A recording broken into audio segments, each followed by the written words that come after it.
Flames swallowed my childhood home before I could save even the old family photo on my dresser. One moment I was standing in the yard, barefoot on cold gravel, watching everything I owned turn to smoke. The next, I realized I had nothing left but the clothes on my back and my heartbeat pounding in my ears. The shock was suffocating. Everything I'd ever called mine was gone in a single night, and for a while I just stood there, numb, convinced the world had ended.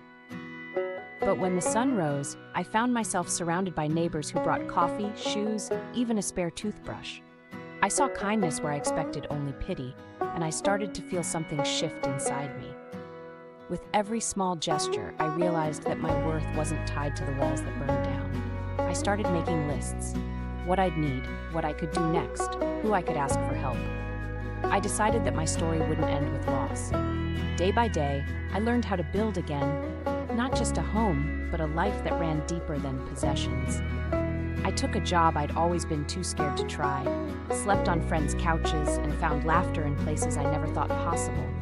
The fire had stripped me bare, but it also burned away my fear of starting over. I saw that courage isn't loud or dramatic.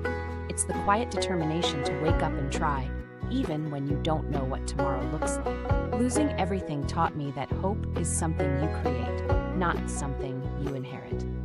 Now, every time I walk through the door of my new apartment, I remember the night I thought I had nothing left, and realize that's when I discovered how much strength I really had. If you've ever felt like you lost it all, just know, sometimes that's when you find the best parts of yourself.